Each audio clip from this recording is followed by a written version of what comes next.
Fala, Felipe, tudo bom? Chico Moedas, Café TV. Assim, eu senti um burburinho ali na coletiva do Danilo que existia a possibilidade de jogar com 3 zagueiros do Flamengo nesse jogo, tá? Não sei se você pode falar um pouco sobre isso. Eu gostaria de perguntar para você. No Brasil, a gente tem uma visão simplória que entrar com 3 zagueiros é um time mais defensivo. Eu queria entender quais são as qualidades ofensivas que um time ganha ao entrar com 3 zagueiros. Liberar a ala, enfim. Se puder explicar um pouquinho pra gente. Obrigado. Bom, sempre uma possibilidade tendo 3 zagueiros desse nível. Quarto e com o João e quinto também o Cleiton, são grandes zagueiros, então especialmente 3 zagueiros de altíssimo nível como são o Léo Ortiz, Léo Pereira e Danilo, sempre te abre a possibilidade, esse leque, né, de você poder jogar com 3 zagueiros, que mudam muitas dinâmicas na fase defensiva, mas na fase ofensiva muitas vezes a gente se converte em 3-4-3, 3-5-2, dependendo do jogo e do que o adversário pede, então não mudaria tanto, né, mas vamos deixar em aberto aí para a gente escolher amanhã. Felipe aqui. Boa noite, Thiago Lima do GE. Felipe, pergunta básica. Você já definiu a escalação na sua cabeça? E se você já passou a escalação para os jogadores? Obrigado. Já decidi a escalação, já sei. E eles não. Simples. Aqui atrás, Felipe. Onde? Aqui no fundo, Felipe, nas câmeras. Monique Daniela, TNT Esportes. Curiosamente, essa semana resgataram um trechinho de uma entrevista que você deu pra gente há alguns anos, em 2011, quando você ainda era jogador e o Santos ia enfrentar o Barcelona na final do Mundial. E naquela ocasião, quando você foi questionado sobre a forma, né, do Santos jogar naquele jogo, você fala que se o Santos fosse para cima do Barça, que poderia tomar 5, né, naquele jogo. Eu sei que são equipes completamente diferentes, né? Agora é o Flamengo, é o Bayern, mas eu queria te perguntar além. Eu queria saber, na tua visão, o quanto o futebol mudou ao longo desses anos e que faz com que hoje o Flamengo possa entrar nesse jogo de amanhã em condições de ser um Flamengo que propõe jogo, que agride e que pode jogar de igual para igual com equipes como o Chelsea e também o Bayern. Obrigada. Bom, o futebol mudou muito, né? Muito claro que quando eu falei aquilo em 2011, muito fácil, foi muito fácil falar da posição que eu estava e acabou dando certo. Poderia ter acontecido uma história completamente diferente, né? Dando certo pelo que eu falei, não pro Santos, né, no caso, mas eu não comparo nenhum time até hoje que eu joguei com aquele Barça do Messi, no do Guardiola e do Messi. Aquilo lá para mim era um time absurdo que entrava no campo e o único objetivo era não tomar goleada para os outros, era mais ou menos isso. Então, os tempos mudaram, os treinadores mudaram, os jogadores mudaram, as redes sociais mudaram o comportamento dos jogadores, também dos torcedores. Então, estamos ainda nesse período de transformação do futebol, mas que houve uma evolução muito grande tática desde então. E a gente vê o difícil que é, né, jogar contra qualquer time. Hoje, já seja os europeus, os gigantes europeus jogar contra a gente, como também a gente disputar um jogo na Libertadores, a dificuldade que isso sempre traz pelo igualado que está a parte competitiva do futebol. Então, como eu falei também nas outras entrevistas, o Flamengo tem uma forma de jogar, tem um DNA, como, né, o torcedor gosta de chamar, e o torcedor se sente identificado com essa forma de jogar e a gente não abre mão disso. Eu, pelo menos, a única mensagem que eu passei para os jogadores desde que eu estou, como treinador do profissional do Flamengo e também da base, que esse é o jeito do Flamengo jogar. Depois, a qualidade do adversário, o jeito que ele se impõe no campo, vai determinar em que altura ou que território vamos jogar dentro do terreno de jogo. E aí, vamos ver o que vai acontecer, mas, na verdade, a gente não abre mão das nossas filosofias. Felipe, aqui, em cima disso também, o Bruno Henrique disse que, pela forma do Bayern jogar, essa forma de marcação alta, de tentar ter um controle da bola, a velocidade pode ser o caminho para o Flamengo. Fazer os zagueiros do Bayern correrem para trás. Você acha também que o caminho está por aí, na velocidade, na intensidade? E se isso vai ser fundamental para você montar a sua equipe para o jogo de amanhã? Uma pergunta, assim, entendo o que o Bruno falou, entendo a tua pergunta, mas a forma que a equipe vai jogar depende muito da forma que o adversário nos vai defender, né? O Bayern, a gente já sabe muito da pressão esmagadora que eles tentam fazer no campo, uma pressão muitas das vezes até individualizada, perseguições no campo, e um time muito bem organizado dentro dessa pressão homem a homem, na qual é difícil, né? Porque quando você vê, muitas vezes a gente vê um time marcando de uma maneira individual, a gente vê uma desorganização porque se perdem muito as posições, mas no caso do Bayern é um time extremamente organizado, com a pressão alta muito clara os gatilhos que eles têm para pressionar. Então, eu acredito que sim, precisamos de velocidade, mas também precisamos ter a bola. Então, não podemos só achar que nós vamos jogar nas costas do zagueiro e vamos ganhar na velocidade, porque isso não funciona assim. Os zagueiros do Bayern de Munique, se estão no Bayern de Munique, porque sabem controlar a profundidade, sabem defender esse tipo de jogada. E por isso que eu falo que nós temos que ser o Flamengo. E às vezes a jogada vai pedir velocidade, outras não. Hi. Monserrat from Malax Sports to Nigeria. 6 matches so far at this particular venue, and 1 win recorded, which was against your next opponent, which was for your next opponent, Bayern Munich. So is this a kind of prayer on your team, and how do you plan to approach the game? I'm sorry, can you repeat the question? Sorry. 6 matches have been played so far at this pitch. Yeah, and we've recorded just 1 win, which was for Bayern Munich, who you are facing next. So is this a kind of prayer on your team, and how do you plan to approach this game? Well, you mean this pitch here, this stadium? 6. Okay, 6 games here in this stadium. Okay. But I was there, and the pitch was amazing. Okay. E quem ganhou? Oh, Bayern. Okay. So, no, but I was there on the pitch now. And the grass is amazing. The stadium is so beautiful. Well, we know where we are and how they take care of things here in America. So they know how to sell the product, and it's amazing stadium. It's an honor to play this kind of games here. And for Bayern, they know already how to play here because they already play.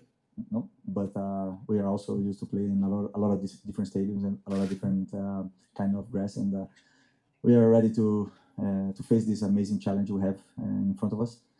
And Bayern is one of the biggest teams in the world, and we have to be in our best day to try to win the game. Felipe, João Guilherme, Flamengo TV. Você e o Kompany são os 2 técnicos mais jovens dessa Copa do Mundo de Clubes, né? Isso é uma informação legal. E vocês são contemporâneos, mas pelo que eu pesquisei, vocês nunca se enfrentaram dentro de campo, né? E agora vão fazer esse primeiro duelo como treinadores, vocês que estão iniciando a carreira. Qual a expectativa para esse duelo tático? E existem semelhanças, pelo que você observa, do Kompany treinador com o Felipe Luiz treinador? Eu acho que não. Assim, cada um tem a sua forma de liderar, tem a sua forma de ser. No final, nós treinadores transmitimos diariamente, né? A nossa filosofia para os jogadores, eles irem entendendo a nossa forma não só do jogo, não só tática, mas a nossa forma de vida. E isso a gente vai transmitindo no dia a dia, nosso comportamento. E ele tem o dele, eu tenho o meu, eu nunca joguei com ele, não conheço, mas sei da carreira dele, da grande pessoa, do caráter que ele tem. E taticamente eu posso te dizer assim que eu estudei muito o time dele, porque já do Burnley do ano passado tinha coisas muito interessantes dele jogando, e esse ano, principalmente no começo do ano, no começo dele no Bayern, eu assisti vários jogos, porque tem ideias e conceitos interessantes, como eu já falei para vocês, eu tento sempre copiar e pegar coisa dos melhores, e o Bayern foi uma referência para nós, treinadores copiadores, de coisas que eles fizeram muito interessantes esse ano, né? Então, tive a oportunidade de assistir muitos jogos dele, especialmente no começo da temporada. É um time que está muito bem assimilado esse modelo de jogo pelos jogadores, e sem nenhuma dúvida é um dos adversários mais poderosos que poderíamos enfrentar. E esse tipo de enfrentamento, esse tipo de duelo é o que todo jogador, todo treinador gosta de jogar e gosta de enfrentar. Então estamos, como eu falei, um privilégio muito grande de poder estar participando dessa competição tão bem organizada, tão especial, e poder disputar esse tipo de jogos aí. Então é um privilégio grande. Felipe, tudo bem? Júlio aqui, do Júlio Gomes, do All-Band. Felipe, a gente sempre fala muito no Brasil, e especulou-se tanto nos últimos anos, sobre como seria o time tal jogando uma Champions League, jogando o Campeonato Inglês. Agora o Flamengo está inserido numa Champions League ali. Tem Bayern, eventualmente um Paris Saint-Germain, Real Madrid, se for passando, se eles forem passando também. Queria que você falasse um pouquinho sobre isso, sobre o Flamengo estar nessa Champions League, e se quando você olha para o teu vestiário, você vê um time de Champions League, com os jogadores que você tem. É o debate eterno que, desde que eu cheguei no Flamengo em 2019, sempre nos programas de televisão, né, sempre se fala, o Flamengo ganharia a Premier League, nunca vai jogar a Premier League, nunca vai jogar a Champions League. Está jogando o Mundial de Clubes, onde tem um enfrentamento contra esses times que jogam a Champions League num contexto completamente diferente. Não jogamos na casa deles, eles não jogam na nossa, o clima é diferente, o gramado é diferente, é tudo diferente. Então, eu evito sempre as comparações e as discussões que não levam absolutamente nada. Eu acho que não tem sentido eu falar se o meu time disputaria a Champions League ou não, né?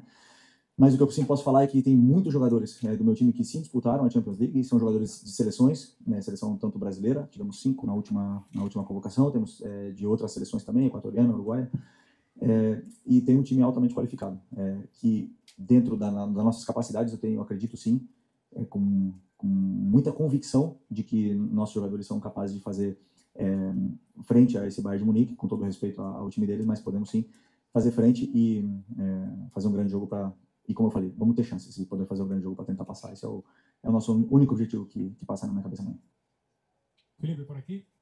Te voy a pedir una en español, por favor, y además que para Globovisión y ranking en Venezuela. So we just don't have translation into Spanish, sorry. Sorry? We just don't have the translation into Spanish. You can ask, but he can answer in Portuguese or English. Okay. Yeah, but we don't have translation. Ok. Okay. Yeah. Bueno, la pregunta es, antes hablaste del espíritu, sobre todo del fútbol, ¿no? De antes, pero que ha cambiado mucho, ha cambiado las redes, ha cambiado el fútbol también. Pero el espíritu del jugador brasilero no ha cambiado, ni del fútbol brasilero, ¿no? ¿Puede ser eso determinante para el partido de mañana? Ese espíritu distinto, la habilidad del jugador brasilero. Ah, tá, não. Tá, ok. O jogador brasileiro é um jogador, primeiro, muito competitivo. É um jogador que está muito adaptado a uma pressão externa extrema, né? Tanto da imprensa como principalmente do torcedor. São praticamente todos os clubes que disputam a Série A que tem uma torcida exigente, que vai, que faz cobrança se não ganha. Então, o jogador que chega nesse nível, que chegaram hoje, eles tiveram que passar por muitas fases da carreira deles, onde eles foram muito cobrados, até mais, e foram além das expectativas, cobrados além das expectativas que se criaram neles. Então, isso levou a todo tipo do jogador brasileiro a ser altamente competitivo em todas as competições que se disputam, né? Muitas vezes vemos nas competições sul-americanas os favoritos não ganharem, justamente por isso, pelo nível de competitividade que existe nessas competições, que primeiro sempre se falavam dos argentinos, que eram muito competitivos, mas hoje o brasileiro está nesse nível. E vimos nesse campeonato a dificuldade que conseguimos impor, né? Claro que depois a qualidade, ela dentro do campo, ela manda, né? O território que você vai jogar, se você não tem tanta qualidade, você não consegue jogar no campo do adversário durante muito tempo. Mas não tenho dúvida que a força, a mentalidade que esse jogador brasileiro criou durante todos esses anos faz com que sejamos tão a gente pode igualar essa diferença de qualidade, às vezes, na competitividade extrema. Por quê? Porque pro europeu ganhar esse campeonato aqui também não vai mudar a vida deles, mas pro sul-americano, para um outro time, com certeza mudaria a nossa vida se ganhasse um campeonato assim. Felipe. Fala.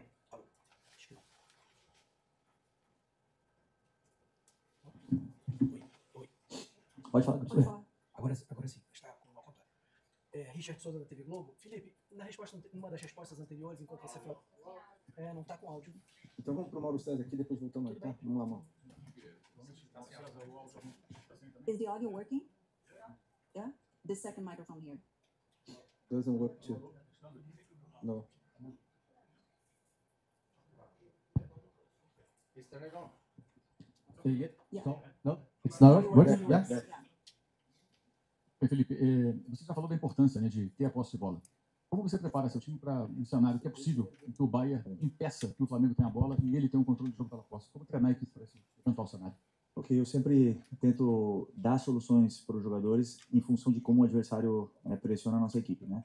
Existem adversários que pressionam com o atacante, outros que pressionam com dois, outros que não pressionam.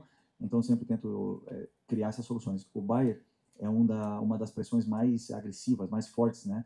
Individuais. Então, nós vamos depender muito também da nossa qualidade individual do jogador, de tirar o adversário da frente por uma vantagem qualitativa que ele possa ter dentro do campo. E existem alguns recursos ou mecanismos para tentar sair dessa pressão, porque se realmente eles individualizarem como eles vêm fazendo durante a temporada, deixarão outro tipo de espaço para a gente poder atacar. Então, basicamente, eu tento indicar para os jogadores os espaços e as soluções que eles podem ter, e depois dentro do campo eles têm que tomar as decisões e identificar esses espaços que são deixados pelo adversário. Agora sim, Felipe, boa noite, Richard Souza, TV Globo. Em uma das respostas anteriores, você falava de velocidade, intensidade e ao mesmo tempo ali de posse e controle de bola. E aí me veio na cabeça o Arrascaeta. Gostaria de te perguntar sobre o nível físico do Arrascaeta. Ele te entrega hoje essa intensidade e essa velocidade? Falar nisso necessariamente não exclui o Arrascaeta? É possível ter isso com ele em campo? É possível ter ele, é possível não ter ele. Temos um elenco com jogadores muito polivalentes que podem jogar em várias posições diferentes, que podem nos dar características e situações diferentes para o jogo que precisa. O Arrascaeta está apto, nos dá, até agora, vem crescendo cada jogo e nos vem dando muito trabalho, muito sacrifício, e depois a qualidade dele é inquestionável. Então, está disputando por uma vaga no time do mesmo jeito que todos os outros. Felipe, aqui, Raíssa Simplício da Gol Brasil e da revista Placar. Antes de começar a competição, né, o Boto falou, você chegou a falar também, os jogadores falaram que seria interessante essa competição para ver o nível o patamar que esse time do Flamengo tá, o nível de competitividade. Agora já passou a primeira fase da competição, vocês já tiveram enfrentamentos com diferentes escolas, já viram também enfrentamentos de diferentes escolas nessa competição. Eu queria saber de você, se você já sabe hoje que patamar, né, esse time do Flamengo tá. E olhando assim para o Bayern de Munique, se o Flamengo olha de frente para frente, se divide favoritismo ou se o favoritismo está para o lado de lá? Não, eu sempre soube o patamar que o nosso time tá, porque primeiro eu joguei com a maioria desses meus ex-companheiros, né? Joguei com eles, com a maioria dos jogadores que estão no elenco, competi com eles durante muitos anos e vejo eles competirem diariamente nos treinos e também nos jogos. É claro que esse tipo de enfrentamento contra times europeus, valendo alguma coisa, só se dará nesses jogos assim do Mundial, porque por mais que a gente possa fazer um amistoso numa pré-temporada, nunca é com o mesmo nível de intensidade, de competitividade, mas eu sei o nível, claro que eu sei o nível que nós estamos. E eu repito a mesma coisa que falei na última pergunta. Existem times que estão numa elite. O Bayern é um desses times que estão na elite. E a qualidade individual desses jogadores, desses 8, 10, 12 times aí da elite, ela supera todas as outras. Isso quer dizer que individualmente, sim, podem ser melhores que nós. Coletivamente, aí é o que vai marcar, né? Quem é a melhor equipe, não o melhor individual. Felipe, eu ia te perguntar sobre Danilo e Alexandre terem jogado pelo Porto contra o Bayern, mas isso foi 10 anos atrás, e te perguntar que importância tem isso. Vou colocar só para você saber. Eu fiz praticamente todas as entrevistas aqui nessa sala, Xabi Alonso, Company, nenhuma foi tão tática quanto a sua. Você acha que esse jogo é o mais tático até agora desse Campeonato Mundial? Desculpa só, o que o Alexandre e o Danilo, Não, o Alexandre ganhou. O Alexandre e o Danilo ganharam do Bayern em 2015. Que eles jogaram contra o Bayern. Isso ajuda mais dentro de campo ou no vestiário? Agora eu entendi. Eu não estava entendendo. Eu também joguei contra o Bayern. Você não viu, Eliminamos o Bayern, sim, na semifinal. Ganhamos na ida e perdemos na volta. Mas, e o que você falou depois que já fugiu? Do duelo tático. Não, então, assim, eu procuro sempre estudar muito. A parte tática é uma coisa que... as soluções que existem no jogo é uma coisa que sempre me gerou muita curiosidade quando eu já era jogador e que traçam o meu caminho agora, né, no dia a dia. É tático até certo ponto. Dentro do jogo existe um certo momento do caos que se perdem, né, essas partes táticas, e aí o jogador ele depende dele mesmo. Mas não tenho dúvida que vai ser um enfrentamento muito tático em partes, mas... em todas as partes, né? Tanto na fase ofensiva como na fase defensiva. Tem um time muito poderoso do outro lado que vamos ter que estar taticamente perfeitos para poder anulá-los. Coach Jim Francis from Nigeria. You've played across various continents. You've played Esperance Tunis from Africa, LAFC from North America, Chelsea from Europe. And I'm wondering which were your toughest opponents as you're about to play also in a European team. Which of these clubs would you consider your toughest opponents, despite the result, the outcome of the games? Okay, from the last past game, from the group games. Okay. Well, I think always the teams are more difficult to play. The teams which have the players with more quality.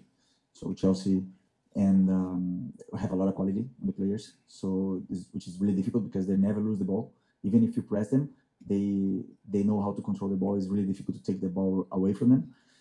And especially tactical level from Maresca, it's really, really high. So for me, it was the toughest until now. Vou fazer a pergunta em inglês. Sou Kevin Antonio de Puerto Rico. I had a question. You spoke about tactics. You spoke about players. You spoke about systems, pass, and players you respect, and other teams. But one of the things that hasn't come up is nature. Today, a game was suspended. Bayern wasn't able to travel. How do you prepare for the possibilities that different storms or nature can bring? Como você quiser, português ou inglês? Pode ser português, pode ser. Se você... Ok. Sinceramente, é uma coisa que nunca nos preocupou.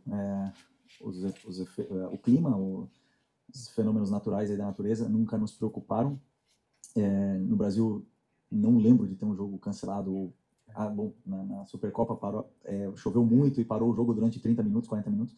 Mas é uma coisa que acontece muito raramente, então assim, é uma coisa que realmente é nova pra gente. Aconteceu nos treinamentos, agora também tivemos que interromper o treinamento na metade, né, do treino, bem no começo do treino. mas não preparamos o jogo em função do clima. Preparamos o jogo em função do adversário que vem pela frente. E se o jogo tiver que parar, azar. Ou sorte, né? Depende do momento, mas o que queremos é que o jogo seja limpo, que os protagonistas sejam os jogadores, que não tenha chuva, ou que tenha chuva, mas que não pare o jogo e que vençam melhor. Felipe, aqui. Boa tarde, boa noite. Felipe, na última coletiva, você falou sobre o desafio de manter o nível de atenção dos jogadores, principalmente na questão que o Flamengo já estava classificado, já era o primeiro e tal. Só que amanhã o Flamengo tem um adversário muito difícil. Eu queria saber o desafio do técnico de preparar esse jogo nesse quesito atenção, para que o excesso, talvez, de atenção não vire nervosismo. E, às vezes, o ser humano, quando ele fica muito nervoso diante de uma situação, ele acaba errando. Coisas simples, que normalmente ele não erra. Eu queria saber como é que você trabalha para que a atenção não acabe se transformando em nervosismo e, às vezes, o movimento saia errado, não saia como sai de costume, muito por conta disso. Obrigado. É o tipo do jogo que você não precisa motivar de nenhuma forma, né? Todos eles estão extremamente motivados. O que você falou é uma coisa que realmente pode acontecer, que é o excesso de preparação, de ansiedade. Isso gera essa tensão inicial durante o jogo. Tem que achar um equilíbrio. E aí eu diria que cada jogador tem a sua própria forma de preparar um jogo, cada forma de se concentrar e de chegar de uma forma óptima no jogo. O treinador não controla essa preparação que eles têm, com quem que eles falam no telefone, como eles estão se preparando para o jogo, mas o que eu sim posso fazer é, como eu falei antes, é tentar passar tudo o que vai acontecer, dar todas as soluções ou alertas para eles, para entender o que vai acontecer durante o jogo, e a partir daí que eles possam identificá-las dentro do campo e se sentirem melhor no jogo do que se não tivesse nenhum tipo de informação. Entendeu? Então esse é o meu trabalho, é o que eu acredito, e a concentração é muito individual de cada um. Felipe Luiz, boa noite. Meu nome é Fernando Vale Calibar, sou freelancer. Nos últimos 12, 13 anos, houve um predomínio absurdo, tanto a nível de seleção quanto a nível de clubes, dos clubes europeus sobre os clubes sul-americanos. E nessa Copa do Mundo, os sul-americanos estão conseguindo vencer. O Flamengo venceu, o Botafogo venceu. O que isso significa? O que está fazendo essa equalização, por assim dizer? Eu continuo achando que os times da elite europeia são superiores e estão com os melhores jogadores. O maior exemplo é por que o Vinícius Júnior não está aqui no Flamengo. O melhor jogador do mundo era do Flamengo e não está aqui por quê? Porque foi para a Europa para jogar num dos melhores times do mundo, com maior salário, com maior prestígio, para jogar melhores competições, e é simples assim. Nós estamos competindo bem essa competição e podemos até vencê-la. Algum dos brasileiros pode até vencê-la, isso pode chegar a acontecer, nada é impossível no futebol, mas nós vencemos um jogo e as comparações existem. Eu acho totalmente desnecessário comparar uma realidade que não precisamos de uma comparação, de ganhar um jogo para dizer que somos melhores que eles. Você olhar como estão formados os elencos, que tipo de jogadores estão no elenco de cada equipe, e você sabe. Agora, dentro do campo, qualquer um pode ganhar. Que o nosso futebol brasileiro vem melhorando, vem crescendo, sim, mas estamos ainda muito longe de poder se comparar com o futebol europeu. Hola, Felipe, aquí Javier Cáceres del diario alemán Süddeutsche Zeitung. Usted dijo que asistió a partidos, a jogos Sorry, we del don't have Portugal. translation into Spanish. That you watched some Bayern games at the beginning of the season, that you were quite impressed by certain tactical aspects of the Bayern. Deixa ele fazer em espanhol, para mim é melhor. No, que usted dijo que asistió a partidos del Bayern de Múnich al comienzo de la temporada y que vio varios aspectos tácticos que le interesaron y que incluso, si entendí bien, intentó copiar. Me gustaría que profundizara en qué aspectos tácticos le llamaron la atención del Bayern de Múnich y qué dificultades presenta tratar de aplicar eso a un equipo como Flamengo. Pode ser em português? Português. Ok. Me desculpa, não vou te falar quais aspectos realmente eu copiei. Se você olhar a minha equipe jogar, fazemos alguns movimentos que eles fazem. E já não só do Bayern de Munique, são também de outras equipes. São aspectos que encaixam com as características dos jogadores que nós temos e algumas soluções que o Bayern cria e causa dificuldades nos adversários, e que não só o Flamengo, senão tenho certeza que outras equipes também tomou como referência, principalmente a pressão do Bayern de Munique, é uma referência mundial para muitos times que querem jogar com a pressão alta. Então, aí eu posso chegar até aí, só para você. Hola Felipe, ¿cómo estás? Ramón Medina de Venezuela, en español, pero me responde en portugués, no hay ningún problema. Tú eliminaste al Bayern Múnich en su momento como jugador con el Atlético de Madrid 2016, y han pasado casi 10 años, pero quizás ese partido te trae algo de, puedes agarrar algo de ese partido y trasladarlo mañana. Te pregunto porque, bueno, Atlético siempre estuvo ordenado en defensa, jugaba a veces el contragolpe, quizás por ahí está la clave también para mañana, ante un Bayern que en defensa quizás es um pouco lento. Eliminamos realmente o Bayern na semifinal e foi o maior banho de bola que tomei na carreira. Essa foi a verdade. O Bayern do Guardiola, né? Ganhamos em casa 1-0, mas o segundo jogo o Bayern de Munique foi muito superior e conseguimos fazer um gol, com a vantagem do gol fora de casa, né? Então nos deu o passe à final. E aquilo depois do jogo eu fui pro doping, eu fiquei pensando muito a sensação que eu tive dentro do campo, e foi uma das coisas que mais me inspirou a montar um modelo de jogo, foi baseado naquele jogo, porque a sensação que eu tinha é que aquele Bayern do Guardiola tinha mais jogadores no campo do que 11, e que o campo era maior do que como era a sensação que eu tinha como jogador. Então eu sempre imaginava, se um dia eu fosse treinador, eu gostaria de fazer com que meus jogadores se sentissem, ou os adversários se sentissem da forma que eu senti. Então, a partir daí eu tentei começar a estudar muito esse tipo de jogo. Felipe, tudo bem aqui no meio? Boa noite. Gabriel Hoffman, Revista Placar. Felipe, nessa semana, né, há 2 dias atrás, o Nico conseguiu uma entrevista para a TV e falou sobre a possibilidade de ser relacionado para amanhã. Hoje a gente viu ele indo para o campo. Queria saber se você conta com o Nico de la Cruz para amanhã ou se ele ainda não está apto para estar à disposição. Obrigado. No princípio, sim, treinou, teve uma evolução muito boa, se sentiu bem. No princípio, vai ser uma opção para amanhã. Ok, Felipe. Thank you. Obrigado. Já deu tempo, pessoal, não dá mais tempo. Já deu os 31. Eu não posso passar de 30. Como está assim? Não, porque em dezembro.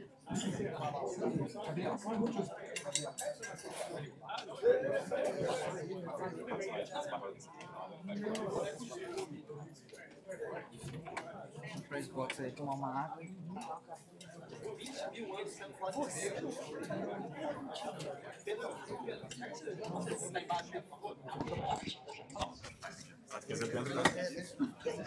Valeu. Deixa eu parar a gravação aqui.